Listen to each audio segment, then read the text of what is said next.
What in the world? We're live. Cool. I just have to figure out where my Zoom went.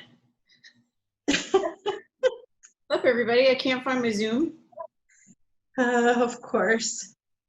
It's one of those. You can probably see me freaking out looking for it. It's just you're very concentrated and intent. My yeah, my view is gone. And I don't know why. Back to meeting. Hey, here we go. Hi. I found you. You know, it's a little funky sometimes. Yeah, wow, that was all right. Okay, now Intuitive. let me turn on our comments. And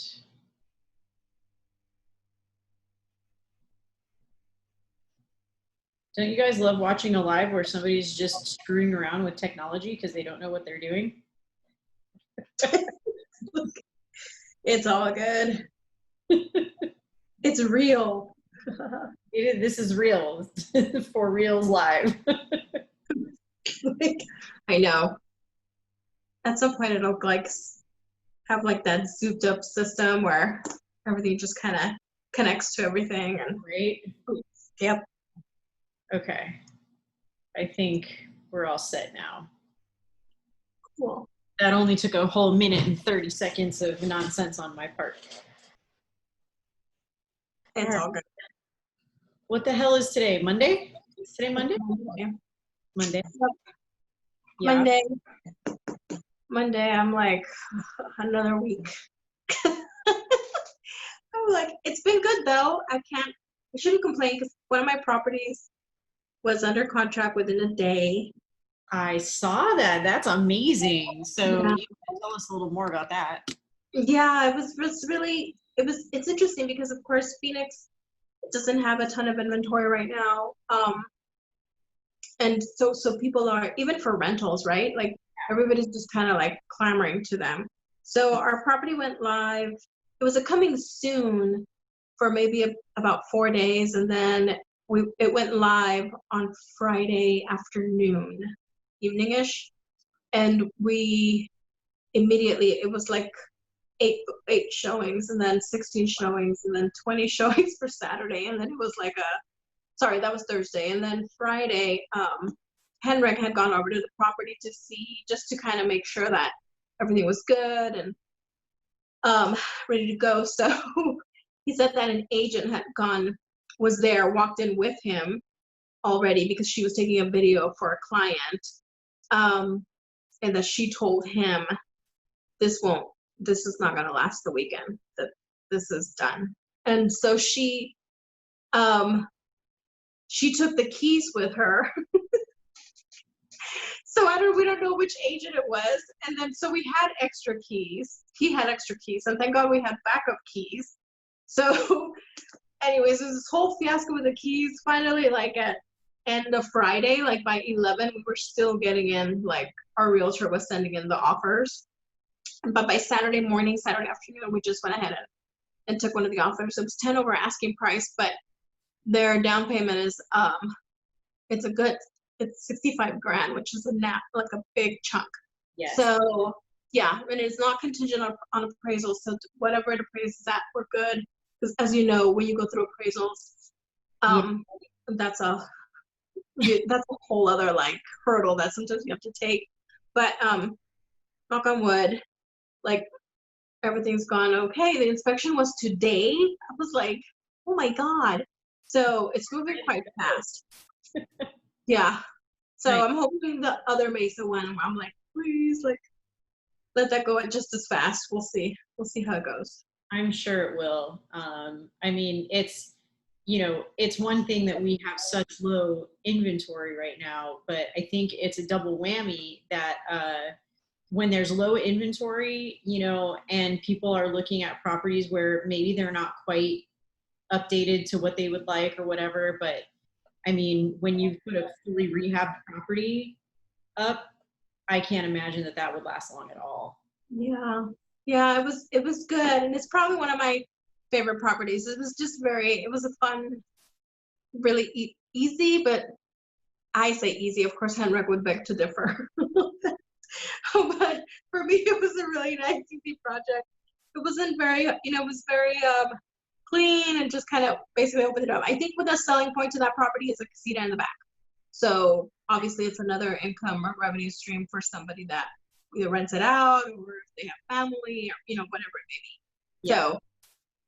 So yeah, we'll see how it goes. But awesome. Well, yeah. Thanks.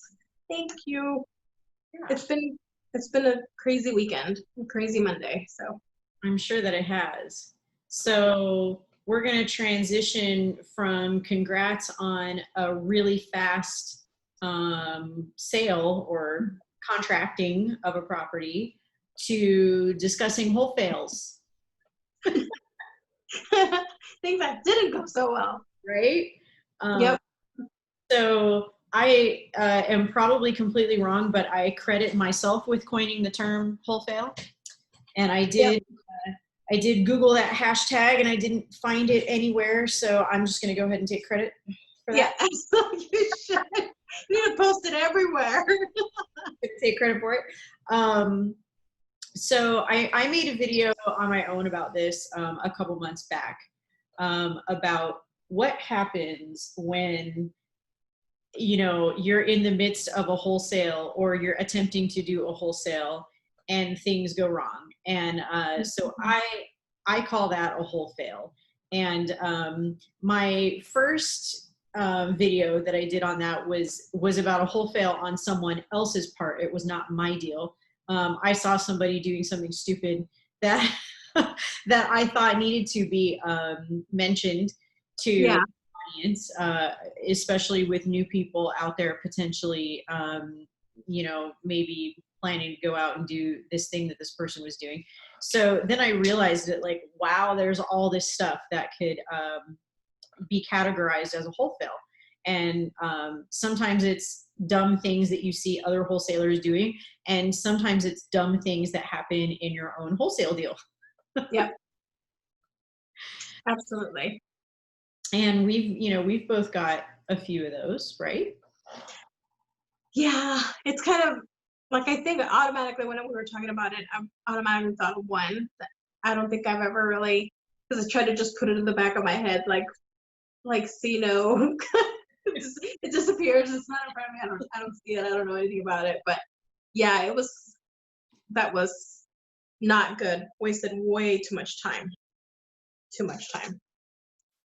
So why don't you tell us all about that one? About that awesome deal. So it was a great property in North Phoenix, and a friend of ours in the investor group had brought it to myself and another partner. And they had met at the bank. He worked at a bank at the time. And it was one of his clients. So it was kind of we had to be very, very cautious of, the kind of relationship that they had versus the conversations that we were going to have with her as well. So the property itself there was equity in it, absolutely, but it was pretty run down. And her daughter was living at the property at the time, and she had a few health issues. Needless to say, the seller was very colorful. I think that's the word. Because it was probably one of the most high maintenance people that I've ever dealt with. There were so many requirements, and every single time that we met with this seller, it would turn into I'm not kidding, it was like 5-hour meetings. Like, there was just this constant, and I kept thinking to myself, like, do we really we need to hear, because it was always like the story. She had to retell the story and retell the relationship with the daughter and why she was selling the property, what we needed to consider for the daughter in order to move out, and her granddaughter, which she did not get along with.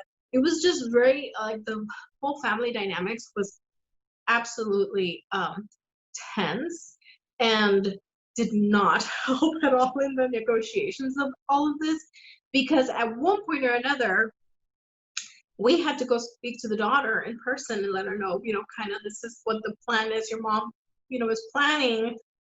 And just needless to say, I'm sure you kind of figured it out, they're not in speaking terms. So here we are, three people that are basically kind of, she said this, she said that, he said this, her, it was like, oh my God, like, it was never, we could never meet together because they did not want to meet in person together. The property, like I said, the property itself was a great property. It had a lot of potential, had a pool, needed a lot of updating, but it was a big home. It was like in that, like the North Glendale area.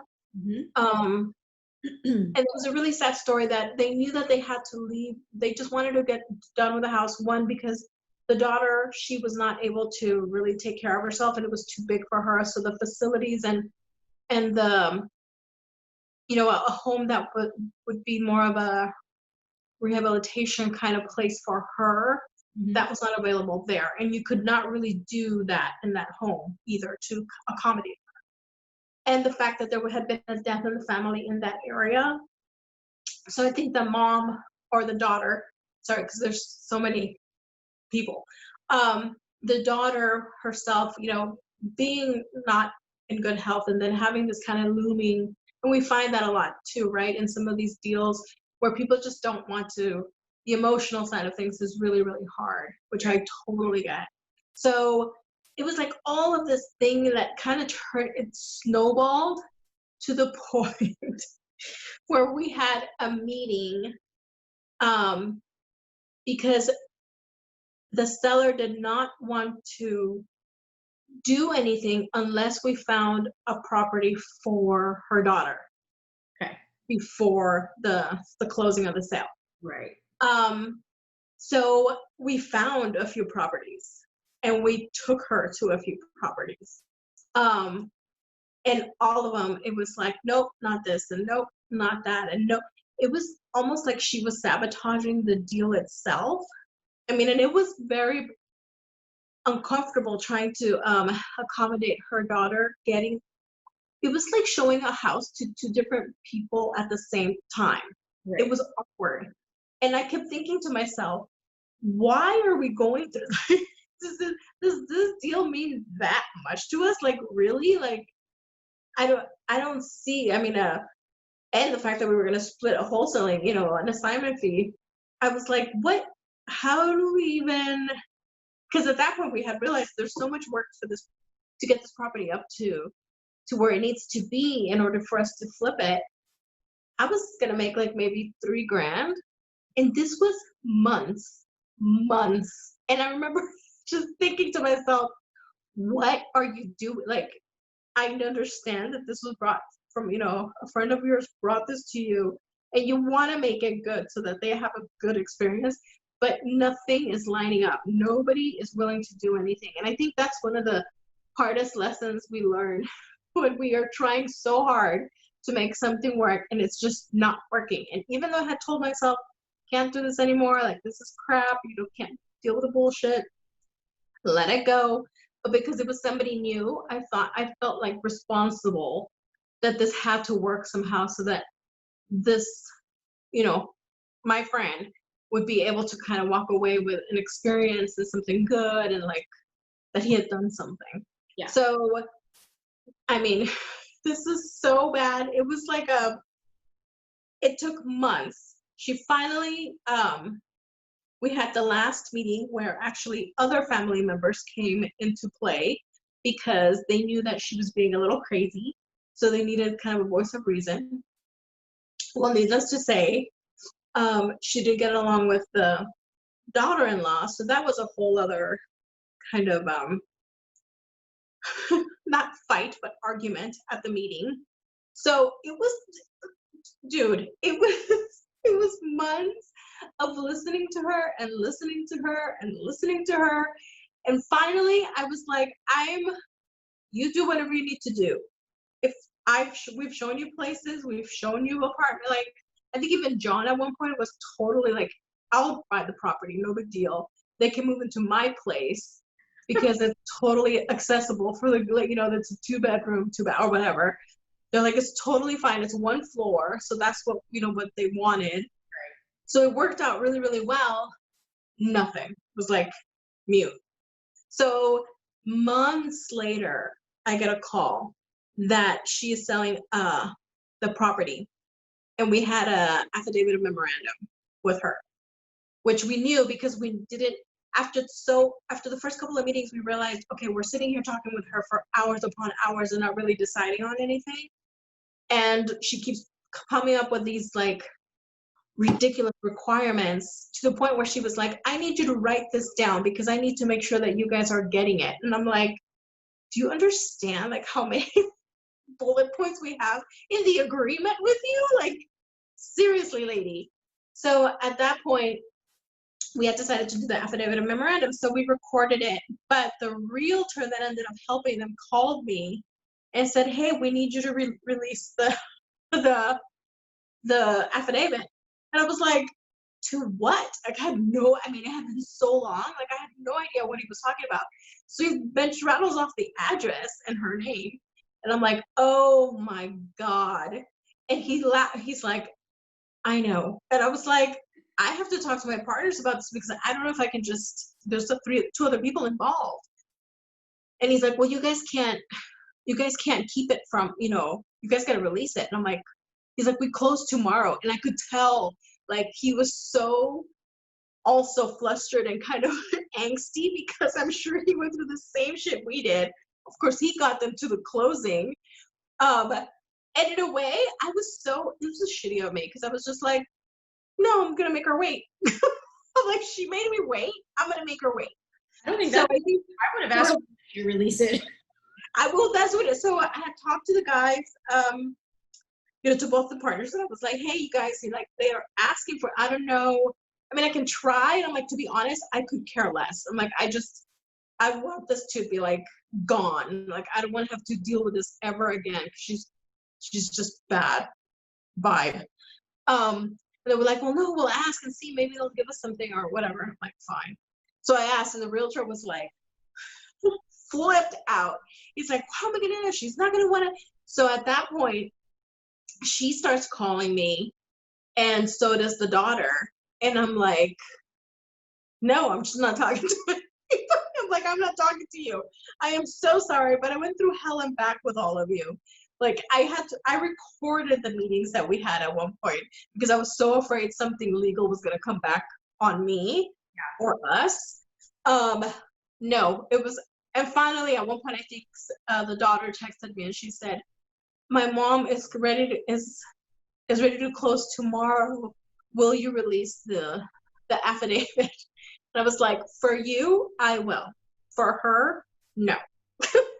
So I think I held it for like a day or something like that, just to be shitty, which is not a good thing. Don't do that. But I was just angry and so frustrated that this thing still came back to me.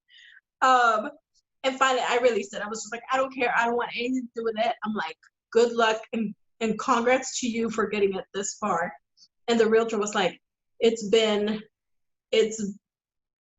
like, I am just glad this is done. I'm like, yeah, because I would not have been able to deal with it. And the weird part about it is that one of the partners, being male, she always kept that relationship.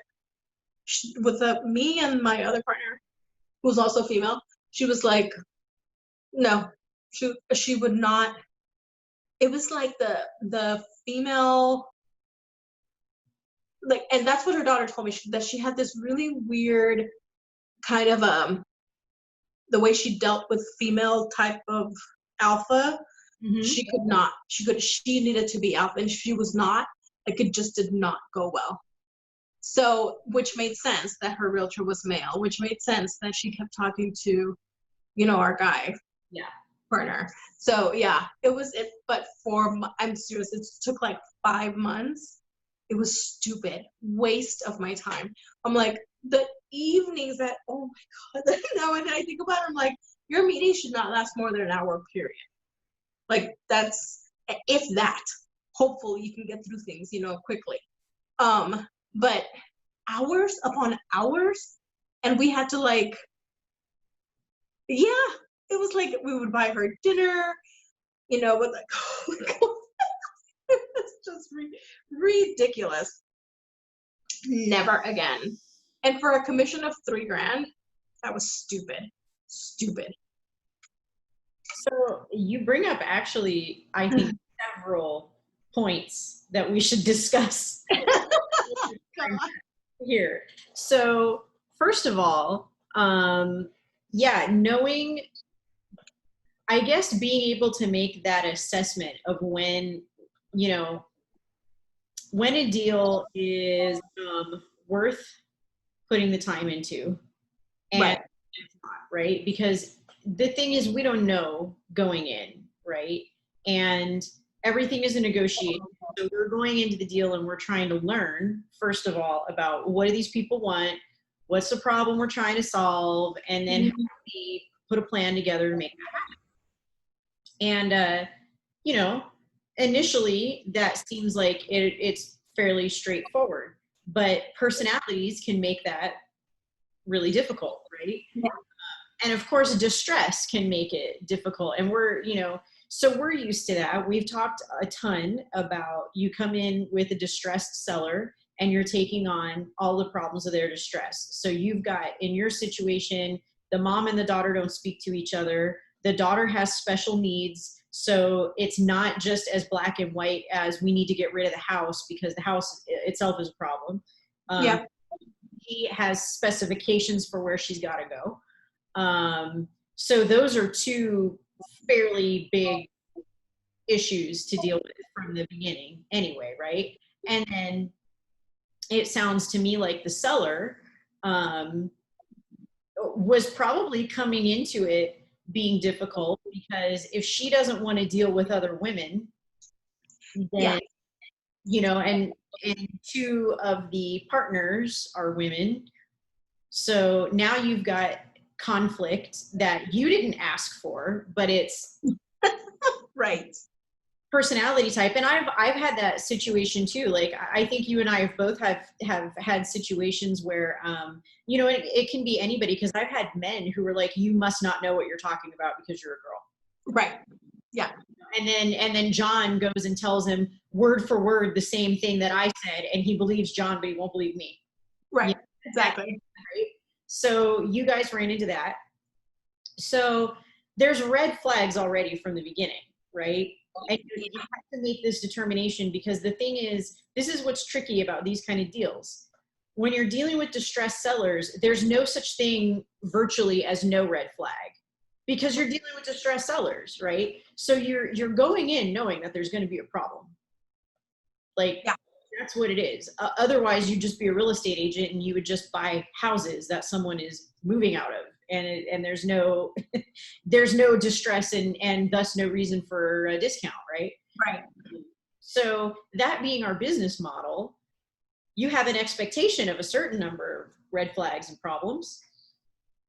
But the tricky part is deciding, once you get in there, can the problems be solved, and are the red flags insurmountable or not? I think that's the hard part to determine, right? Did my sound go out? I can't hear you at all. It's weird. I can't hear you either. Say something. Oh, there we go. Okay. Who knows? Technical difficulties, sorry. Monday. Mercury is still in retrograde. Yes. Anyways, but you were saying? Anyway, so the first determination you have to make coming in is like, are the red flags that you're seeing red flags you can deal with, or red flags you can't deal with? So that's like the first, I think, right decision that you have to make. So, and to complicate matters further, it wasn't just your decision, right? You had two other people that were involved with the deal.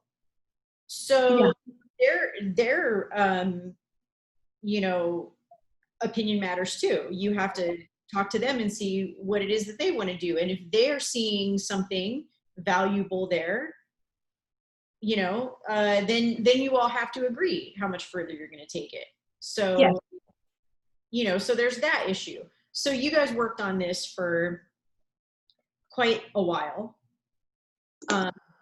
And only because I know you really well, I imagine that you probably determined way earlier that this deal probably shouldn't go forward, but in order to accommodate the other two partners, if they needed to see it through to a further level, right, before they anything that you were seeing, right? Because sometimes that happens. Yeah. So then there's that piece. But that does, it costs you time, energy, effort, and frustration, right? Yeah. Which is definitely, so we've learned those things are not worth it. And so therein lies part of the whole fail. The time, like we said in the last video, your time investment is massive.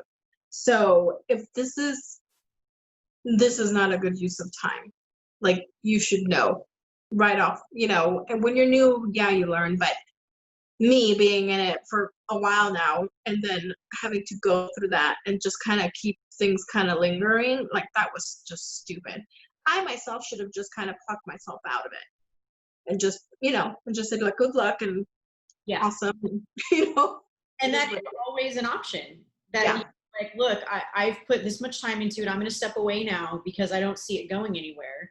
Right. And if you want to continue to work on it and then it does go somewhere, you can call me back into the deal. Yeah. So yeah, that would have been one solution. I also want to talk about the fact that you guys did put an affidavit of memorandum on this property, which I think is really important, right? Because this is the thing. A lot of people, one, don't understand what that is or how it works. And two, they don't understand why investors do that. So what it is if somebody is working with you and they've either signed a contract or, in some cases, they haven't even signed a sales contract, but they may have signed something like a letter of intent. When they're ready to sell, they're going to give you first right of refusal, something like that, because some companies or some individual investors will offer something like that. They'll say, look, this is my offer. And if someone says, I'm not ready yet, but I like what you're saying, they may say, okay, here's my letter of intent. And when you're prepared to follow through, then I would like to be contacted first. And a lot of times people verbally agree to those things, but this is also the problem with dealing with distressed sellers is on our side of things, we're running a business. Yeah. If we're going to put time and energy into something and resources into something, we need to see a return. We can't just willy-nilly put time and resources into all these different things without it actually giving us like a monetary return, because this is how we pay our bills and keep a roof over our head, right? Mm-hmm. So we don't have the luxury of just seeing what happens. But from the seller's standpoint, they're not considering the fact that we're running a business. And usually they're entertaining different investors, right? And if that's the case, they may even be looking to use that as like a negotiation tactic or whatever, see who will give them the best offer. But the problem is when they're looking at it from that standpoint, to them, everything is just an option until they decide what they're ready to do. Yeah. And to us, this is our business. And if we're going to take the time out, especially the amount of time that you guys spent, so it's one thing to sit down for an hour with somebody, have a discussion, and then they say, when I'm ready to do something, I'll let you know. That's a minimal time investment. But if the seller is dragging you on, and they want appointment after appointment, and it's hours and hours, and they want you to show them other properties, and they want, right? You're not getting paid to do anything. Nope.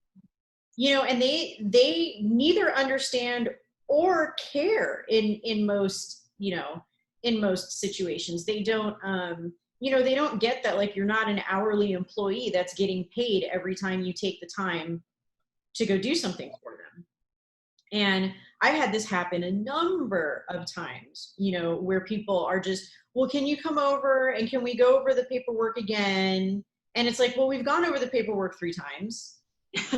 What I else you don't can know do? what else I could possibly tell you if you don't understand the paperwork at this point. And I get it. I understand that they're in a position where they're not making necessarily an easy decision, but at the same time, there's got to be balance. Everything cannot be completely, swayed to Mhm. accommodating them to the point where we are not doing activities that make money in our business because we're constantly accommodating them. If we do, Right. we will not be in business. That's Exactly. where the affidavit comes in, where you say, okay, especially if you have a signed contract, because people will sign a contract with no intention of following through, even though it's a legally binding document. They'll Yeah. sign a contract just because they feel like maybe they want to lock you in at that price, or they want that option to stay there. But their intention at that moment is not necessarily to follow through with the contract at all. Um, Right. and if that's the case, filing that memorandum protects you, because they could also go sign a contract with 3 other people. And now, legally speaking, they're in breach of contract with everyone, Right. because you're not supposed to do that. And it would have to be up to the court to determine who gets the property and what happens and all of those things. So if you file a memorandum, especially if you're the very first one that does that, you have something to show the court saying, this is what they agreed to, and I'm asking them to stick to their agreement. And this is why I filed this piece of paperwork with you. Now, it is possible, if they decide that they don't want to sell to you after all, and you have the memorandum, and they go to sell it to somebody else, you can ask for compensation legally, because of Mhm. the fact that you put time into this, and because of the fact that they signed a contract with you first, and they're basically asking, to rescind that contract after the right of rescission has passed. And so legally, you're allowed to ask for compensation for that, because you can say, well, this is how many hours my business spent on this, and we had the expectation we were going to actually purchase this property, so we need to be compensated for those hours that we essentially wasted. Yeah. You chose, because of the difficulty of dealing with this person, not to take any compensation, but you could have made their life really difficult, because they can't close until you release that form. Yeah. Absolutely. So, but at that time, I think I was more done than anything. I was just kind of like, I don't need this at all, or to bring about any other kind of stress, particularly her. Um, but yeah, I knew that the other guys were like, well, maybe we can get something, or maybe we. And I did think about it at one point. Maybe that could be done, but yeah, to go, I knew it was going to be a whole other, and to do that. And then I started to think, and then this other realtor or whoever's buying it, because it was an end buyer, that's not fair to them, obviously. Right. So at that point, you kind of just gotta kind of see the bigger picture. But yeah, I should have just kind of, like I said, plucked myself out of it and then let it be, Yeah. and then see what would have transpired. But yeah, she was a character for sure. God. Ugh. Never again. Yeah. And we've had that conversation as well, where we've talked about, do you want to put the time into dealing with that difficult of a seller, right? uh, Yeah. and sometimes it's just not worth it, No, you at know. all. Yeah. No, it's just I feel like again, you're the time investment, and Could you be spending your time with somebody else that is actually willing to work with you and get a bigger commission? Or maybe it's not as big commission, but you finish faster so you can get on to the next one, or you can work two at the same, because one of them can consume so much time that it just envelops you completely that you forget about the other things that are kind of in your pipeline as well. Yeah. Yeah. Yeah. And I mean, that's totally relevant because, you know, the thing is like you had already calculated what you thought, you know, you could make off of this deal. And when you're looking at, well, this is likely to be what my payout is going to be. And this is how much time I put into it. If this isn't going anywhere, it's totally not worthwhile. Right. You know, and that's something that really everyone should consider because some people get really caught up in getting the difficult seller to cooperate because that challenge in itself, they feel like they want to overcome that and they want to win. I don't think that that's worth it most of the time. I mean, No. unless the property is such an amazing property and it's a deal that you cannot possibly let pass, you know, Then, yeah, absolutely. Maybe. you got to do. But yeah, if you're dealing with somebody who's difficult and on top of that, it's not that great of a deal. Yeah. Just walk away. Concentrate on something else. Go do something else. Not worth it. Yeah. Yeah.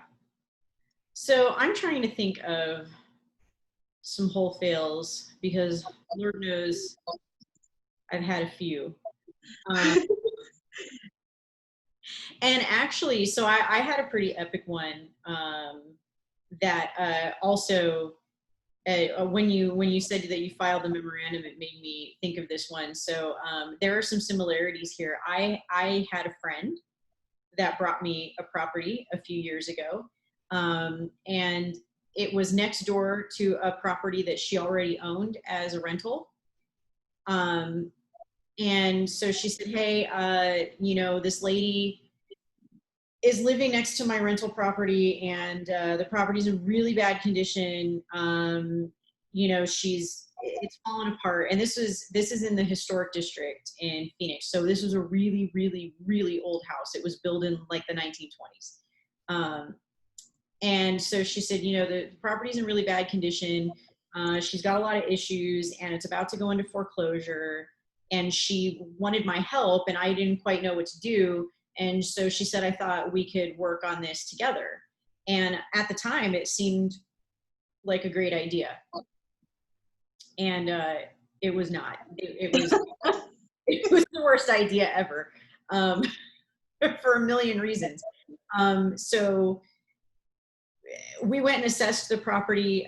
So first of all, the woman that lived in the property, sadly, was a very, very extreme alcoholic and drug addict. When I say extreme, she has had so many DUIs that her license is revoked forever.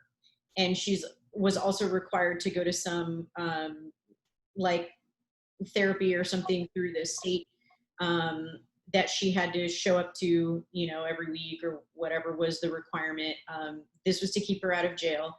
She had injured several people in accidents in her DUIs and injured herself as well. So bad situation. And this person was still using. And so that, of course, contributed to the property's condition. And the property was bad. She had owned it for quite a long time, but didn't have the resources or the wherewithal to take care of it. So several rooms in this property had no floor, literally no floor. The homes that were built in the 1920s didn't have the concrete slab that we're used to here in Phoenix for a foundation. It just sat on the dirt. Oh my God. It was just a house sitting on dirt. So when I say there was no floor, there was no subfloor, there was no nothing. There was just dirt and weeds inside the house. Oh my God. So this was going to be like a really super serious rehab. And then on top of that, because it was in a historic district, there are guidelines that you have to follow if you rehab one of those properties. So you can't just willy-nilly come in and do whatever you want with it. They take a long time and there's permits. Yeah. So those things right there should have been enough for me to say, probably not. You know, this is probably going to be a fairly difficult deal. I don't know if we want to do this, but we went on ahead with it anyway. And it just devolved from there. Our seller was inconsistent because she didn't remember what she would say she wanted when she was sober, and when she was drunk and or high, it was all a different story. So, you know, in the morning it would be one thing, and in the afternoon it would be another. And my friend that brought me the deal had some very specific ideas about how she thought this should work, but she had no experience in real estate. So when I started, and actually John was partnered with me on this one, when we started explaining to her the way that things needed to go, because of it being a historic property, because of time constraints, because of budget constraints, different, you know, different restrictions, right? She didn't like that. And so at some point she decided that she wanted the property, she wanted to exit us, but she didn't know how to do that from a legal standpoint, because she didn't have any experience in real estate. So she just went to the seller behind our back and said, don't take their calls anymore and don't show up to closing. You Oh can't. my God. No. Not legal. This was after we had a contract. And so we got the call from the title company that, hey, your seller's not answering the phone. She no-showed for her signing appointment. Do you want to reach out and find out what's going on so that we can reschedule? And that was when we got wind of what was going to happen. We, you know, we were used to having to call her over and over and over again because That's how it was. Yeah. Unwell. She might be drunk. Who knows? So she did finally answer the phone to me and tell me what instructions were given to her. And so we did the same thing that you did. We filed a memorandum immediately that day because we knew that she was going to want to sell the property or need to at some point. She had no way to get out of the foreclosure. And so we filed, and then we let it lie. Yeah. Later, we got the announcement that she was trying to sell the property to someone else, and that there was an affidavit on the property. And actually, to make things even more complicated, she was trying to sell it to another wholesaler in our group. Oh my God. So so that happened, and at that point we said, okay, we're gonna go ahead and exercise our memorandum now. And it turns out that the wholesaler was working with my friend who brought me the property. And when she found out all of what was going on, she was very upset. And she determined, again, because she didn't have any experience in real estate at all, she determined, because she was emotionally upset by this, that we were doing something illegal. We were not. Right. So she had a friend that was an attorney that decided to work for her pro bono. And this turned into a full-fledged lawsuit. We initially just opened, it should have been a really quick suit. Our attorney said, oh, this is easy. You've got a signed contract. She never showed up to closing. The title company has a record that she didn't do any of the things she said she would do. This should be real open and shut there. She's either going to have to give you the property, or you name your price to release, and whoever buys it is going to have to add that to their purchase price. Done deal. Right. And so our attorney felt it was simple, you know, we'd be done in a couple of weeks. Not so. So my friend actually countersued us and we ended up in litigation for 2.5 years over this. That's insane. 2.5 years? Wow. So, yeah, it was, that was the biggest wholesale I've ever had. It's like the never-ending story. It was. And Story. and they just drug it out and they drug it out and they drug it out. And, you know, they knew what they were doing. And our attorney, by the way, was just livid. And this is funny. He'd gone to law school with her attorney, so they knew each other. Oh, wow. Which actually helped in our case because he was able to tell us, you know, some things about knowing how she operated. So he was able to say, you know, whether or not he thought she would back down on certain things. But yeah, the red flags, much like your deal, there were several red flags in the beginning that, you know, I decided at the time were red flags that we could deal with. And you know, I gambled and I was wrong. I know. We don't know though, and at that point, I think it's, in all honesty, like to do or flip a historic home is like, it's fun. It would be a fun project. Yeah. So, and in that area, absolutely, I'm sure it was like, oh my God, this would be a great, you know, project deal. Yeah. But when people get emotional sometimes and they latch on and they do not let go, hold on for dear life, and wow. And so, yeah, so one of the things that I learned from this was do not do a deal with a friend. And now there's a difference between a friend that is a business associate that you met in business and then became friends. So like Angie and I are very good friends, but Angie and I met through doing the same business. Mm-hmm. We are allowed to do deals together. Right. Because we both have the same foundational understanding of the business. Mm-hmm.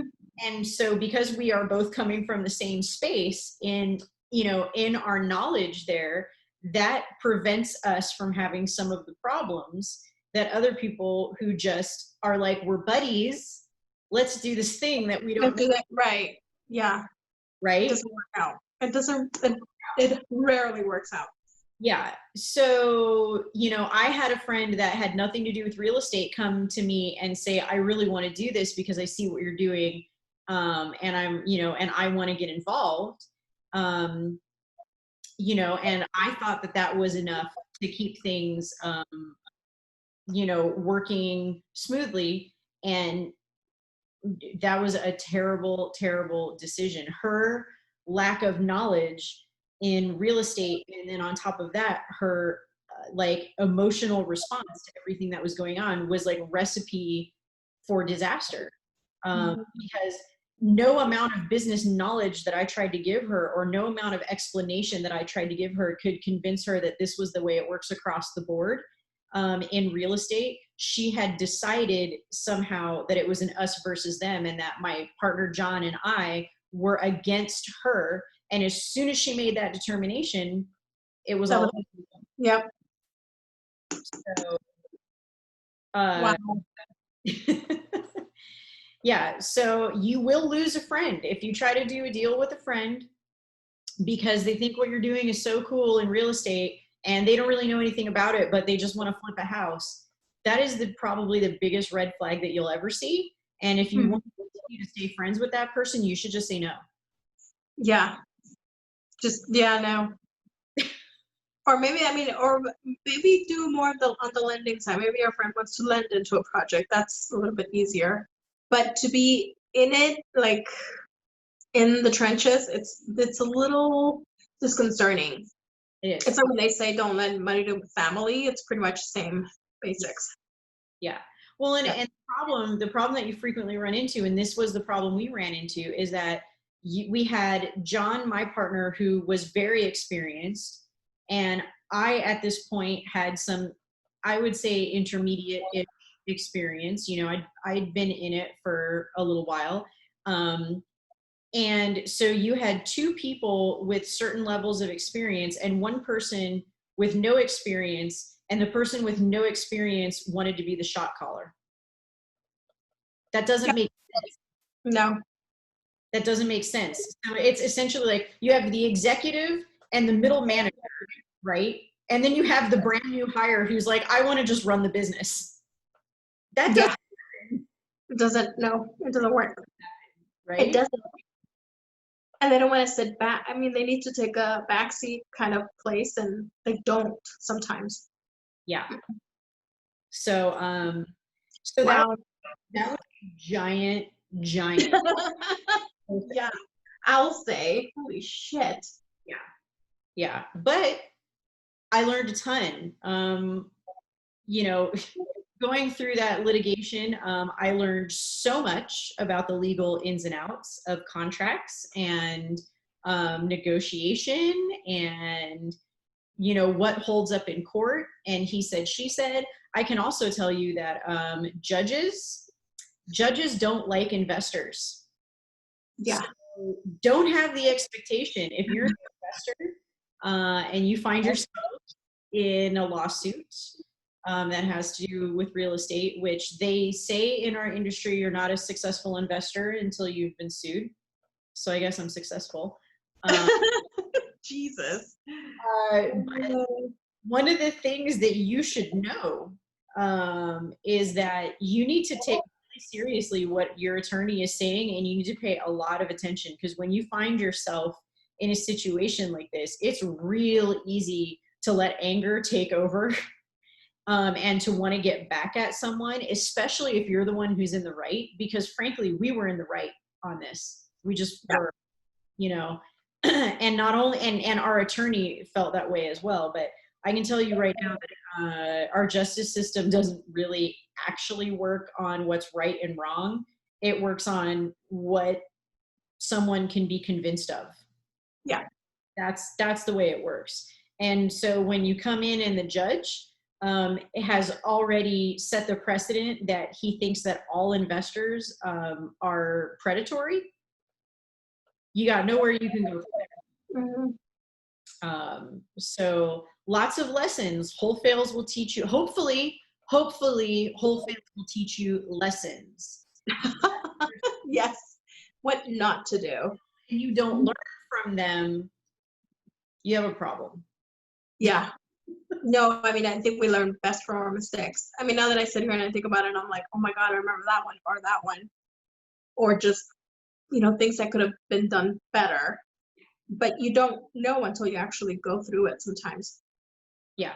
And usually it's minor stuff, right? Yeah. Usually it's little things that you learn after a deal is over, and then you go, oh, okay, well, I'm going to make a note that I'm not going to do that again or that again. And it's small things to tweak, and it's not a big deal. And then occasionally it's really big things,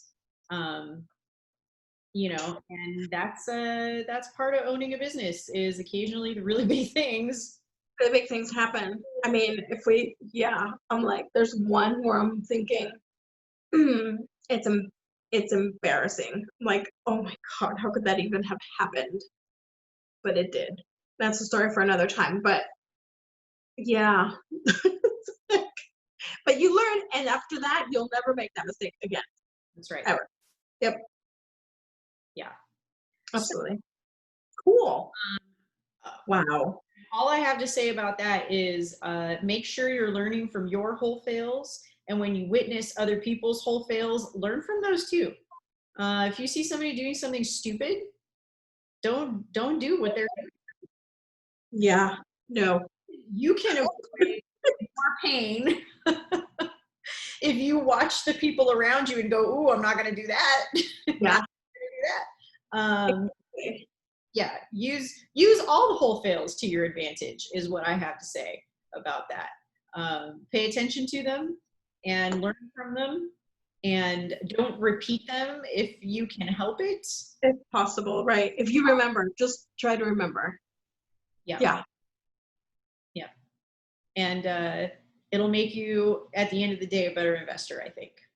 Yeah, absolutely. Because you know you've been through the pain. Yes. Yeah. Cool. All right then.